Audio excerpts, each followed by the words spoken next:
നമസ്കാരം സുഹൃത്തുക്കളെ. ഉത്തർപ്രദേശിൽ വെച്ച് മുസ്ലിമായ ഒരു മലയാളി പെൺകുട്ടി മൃഗീയമായ രീതിയിൽ കൊല്ലപ്പെട്ടു എന്ന് സങ്കല്പിക്കുക. അവിടുത്തെ പോലീസ് അന്വേഷിച്ചപ്പോൾ ഒരു ഹിന്ദു നാമധാരി അറസ്റ്റ് ചെയ്യപ്പെടുന്നു.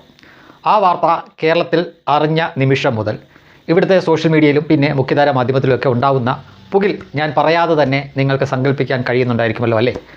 അപ്പോൾ മുതൽ ഓരോ 5 മിനിറ്റ് ഇടവിട്ടും മാധ്യമവും മീഡിയ വണ്ണും മനോരമയും മാതൃഭൂമിയും അടക്കമുള്ള ദേശാഭിമാനിയും അടക്കമുള്ള മാധ്യമങ്ങളിൽ ഈ കൊലപാതകത്തെ പറ്റിയുള്ള കാർഡുകളും വാർത്തകളും വീഡിയോകളും ഒക്കെ ആയിരിക്കും ഇവിടെ നിറയുന്നത്. അങ്ങനെ ഉത്തർപ്രദേശിലെ പോലീസ് ഇത് കൊലപാതകം ആയതിനാൽ ആ മൃതദേഹം പോസ്റ്റ്മോർട്ടം ചെയ്യുന്നു.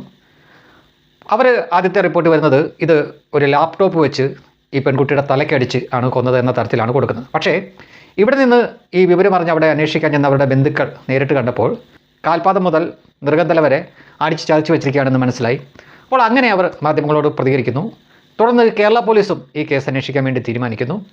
ആ മൃതദേഹം ഇവിടെ എത്തിക്കഴിഞ്ഞ് ഇവിടെ റീപോസ്റ്റ്മോർട്ടം ചെയ്യാൻ വേണ്ടി ഇവർ തീരുമാനിക്കുന്നു. അങ്ങനെ ഈ മൃതദേഹം അവിടുന്ന് ഇങ്ങോട്ട് വരാൻ വേണ്ടി കാത്തിരിക്കുകയാണ്. വിമാനമാർഗ്ഗമാണ് വരുന്നത്. അങ്ങനെ വിമാനത്താവളത്തിലേക്ക് വരുമ്പോൾ തീർച്ചയായിട്ടും അവിടെ നല്ല ജനക്കൂട്ടം കാണും, മാധ്യമപ്പട കാണും. അതിൻ്റെ ഒപ്പം അവിടെ ആരൊക്കെ കാണുമെന്ന് നിങ്ങൾക്കിപ്പോൾ ഞാൻ പറയാതെ തന്നെ നിങ്ങളിൽ പലർക്കും അത് സങ്കല്പിക്കാൻ പറ്റുന്നുണ്ടായിരിക്കും. എല്ലാ തിരക്കുകളും മാറ്റി വെച്ചിട്ട് ജോൺ ബ്രിട്ടാസ് ഓടി വരും, എ റഹീം ഓടി വരും, മുസ്ലിം ലീഗിൻ്റെ നേതാക്കൾ ഓടി വരും, കോൺഗ്രസിൻ്റെയും CPM-ൻ്റെയും CPI-യുടെയും നേതാക്കൾ അവിടെ ഓടിപ്പാഞ്ഞ് എത്തിയിരിക്കും. അവിടെ ഈ മാധ്യമ വാർത്തയും ഒച്ചപ്പാടും ബഹളവും ഒക്കെ കണ്ടിട്ട് ചില BJP നേതാക്കളും ഇത് സ്വീകരിക്കാൻ വേണ്ടി ഓടി വരും. പക്ഷേ അവരെ അവിടെ തടയും. വിമാനത്താവളത്തിൽ വെച്ച് അരോഷാകുലരായിട്ടുള്ള മറ്റ് പാർട്ടിയുടെ നേതാക്കളും ആളുകളും ചിലപ്പോൾ മാധ്യമപ്രവർത്തകരടക്കമുള്ളവരും ഇവരെ തടയും. എന്തുകൊണ്ടെന്നാൽ അതിനകം തന്നെ ഈ കൊലപാതകം സംഘപരിവാറിൻ്റെ തലയിൽ ഇവിടെ സോഷ്യൽ മീഡിയയിലും വിഷ്വൽ മീഡിയയിലുള്ള ചിലരൊക്കെ കൂടി കെട്ടിവെച്ച് കഴിഞ്ഞിരിക്കും. കാരണം ഈ പ്രതി ഒരു ഹിന്ദു നാമധാരിയാണല്ലോ, അത്രയും മതി. അവൻ്റെ രാഷ്ട്രീയമോ അവൻ്റെ മറ്റു പശ്ചാത്തലമോ ഒന്നും ഇവിടെ വിഷയമേ അല്ല. അവൻ ഹിന്ദുവാണോ അവൻ സംഘപരിവാറായിരിക്കും എന്ന നരേറ്റീവാണ് ഇവിടെ കാലങ്ങളായിട്ട് ഓടുന്നത്. അതുകൊണ്ട് തന്നെ BJP വിരുദ്ധതയാണ് അവർ പരമാവധി പ്രചരിപ്പിക്കുന്നത്. തുടർന്ന് അവിടെ ഈ മൃതദേഹം ഏറ്റുവാങ്ങുന്നു. അവിടെ നിന്ന് ഈ റീപോസ്റ്റ്മോർട്ടം ചെയ്യാൻ വേണ്ടിയിട്ട് ആശുപത്രിയിലേക്കുള്ള യാത്രയാണെന്ന് സങ്കല്പിക്കുക.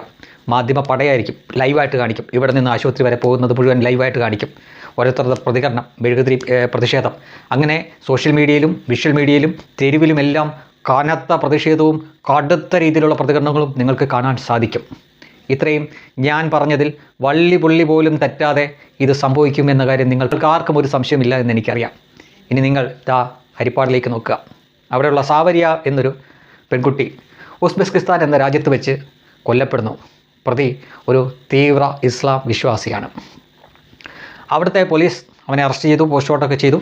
നമ്മളും തുടക്കത്തിൽ അറിഞ്ഞത് ലാപ്ടോപ്പ് കൊണ്ട് തലക്കടിച്ച് കൊല്ലപ്പെട്ടു എന്ന തരത്തിലാണ്. എന്നാൽ ബന്ധുക്കൾ തന്നെ പറയുന്നു അങ്ങനെയല്ല സംഭവം. ഞാൻ നേരത്തെ പറഞ്ഞ പോലെ തന്നെ അടി തൊട്ട് തലവരെ അടിച്ച് ചതച്ച് വെച്ചിട്ട് വളരെ മൃഗീയമായ രീതിയിലാണ് അതിനെ കൊന്നത്. ഈ വിവരം ഇവിടെ അറിയുന്നു. ഞാൻ ആദ്യം പറഞ്ഞ തരത്തിലുള്ള വല്ല ബഹളവും വല്ല ഒച്ചപ്പാടും ഇവിടെ ഉണ്ടോ എന്ന് നോക്കുക. സോഷ്യൽ മീഡിയ എത്ര ശക്തമായി നിൽക്കുന്നതുകൊണ്ട് മാത്രം ഇതൊരു വാർത്തയായിട്ട് കൊടുക്കാൻ പല മാധ്യമങ്ങളും തയ്യാറായി. ചിലരൊക്കെ അതിൽ ഫോളോ അപ്പ് ചെയ്യുന്നുണ്ട്. പക്ഷേ അതിനപ്പുറം ഇതിൽ ലവ് ജിഹാദും മതഭ്രാന്തും ഒക്കെ കലർന്നിരിക്കുന്നു എന്ന് കണ്ടപ്പോൾ തുടക്കത്തിൽ ആവേശം കാണിച്ചവരുടെ എല്ലാ ആവേശവും അങ്ങ് പോയി. ഈ മൃതദേഹം ഇവിടെ വന്നപ്പോൾ ഞാൻ നേരത്തെ പറഞ്ഞ പോലെ ബ്രിട്ടാസ് ഉണ്ടായിരുന്നോ, എ റഹീം ഉണ്ടായിരുന്നോ, കോൺഗ്രസിൻ്റെ നേതാക്കളോ CPM-ൻ്റെ നേതാക്കളോ അങ്ങനെ ആരെങ്കിലും നിങ്ങൾ കണ്ടോ? മുസ്ലിം ലീഗിൻ്റെ നേതാക്കളെ ആരെങ്കിലും കണ്ടോ? കാണില്ല.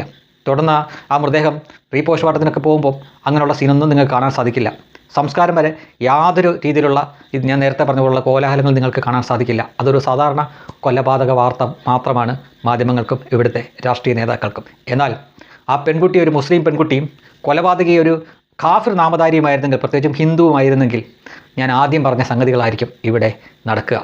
കേരളത്തിൽ ജനിക്കുന്നെങ്കിൽ മുസ്ലിമായിട്ട് ജനിക്കണം, മറ്റൊരു മതത്തിൽ ജനിച്ചിട്ട് കാര്യമില്ല. എന്തൊക്കെ പ്രിവിലേജ് ആണെന്നറിയോ? അവർ തെറ്റ് ചെയ്താൽ മറ്റ് കൂടുതൽ ആൾക്കാരൊന്നും അറിഞ്ഞിട്ടില്ല എങ്കിൽ അത് വളരെ ഭംഗിയായിട്ട് തന്നെ മൂടി വെക്കപ്പെടും. അത് ഏത് മാധ്യമമാണെങ്കിലും ശരി, അതിനെയാണ് ആദ്യം ശ്രമിക്കുന്നത്. പിന്നെ വല്ല നിവൃത്തി ഉണ്ടെങ്കിൽ അത് പൊതിഞ്ഞു പിടിക്കും. പിന്നെ ഒരു രക്ഷയില്ലെങ്കിൽ മാത്രമേ അത് വാർത്തയായിട്ട് പുറത്തേക്ക് വരികയുള്ളൂ.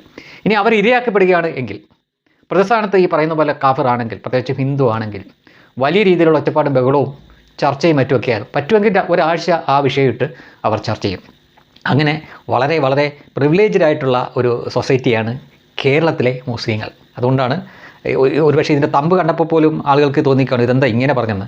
നിങ്ങൾ ചിന്തിച്ച് നോക്കിയാൽ നിങ്ങൾക്ക് മനസ്സിലാക്കാൻ പറ്റും. കേരളത്തിൽ ജനിക്കുന്നെങ്കിൽ മുസ്ലിമായിട്ട് ജനിക്കണം, അല്ലാതെ മറ്റു മതത്തിൽ ജനിച്ചിട്ടൊന്നും ഒരു കാര്യമില്ല. നിങ്ങൾ കൊല്ലപ്പെട്ടാൽ പോലും നിങ്ങളെ കൊല്ലുന്നത് ഒരു ഹിന്ദു നാമധാരി ആണെങ്കിൽ കൂടിയും ആ മരണം പോലും ഇവിടെ മറ്റൊരു തരത്തിൽ ആഘോഷിക്കപ്പെടും. അഥവാ ഇനി നിങ്ങളാണ് കൊലപാതകമെങ്കിൽ അത് ഒരു സാധാരണ വാർത്ത മാത്രമായി പെടും. ഇവിടുത്തെ കേരളത്തിലെ മുസ്ലിങ്ങൾക്ക് മാത്രം കിട്ടുന്ന ചില പ്രത്യേകതകളാണ്. എന്താ അല്ലേ? പ്രബുദ്ധ കേരളം, ഇത് കേരളമാണ്, ഇവിടെ ഇങ്ങനെയാണ്.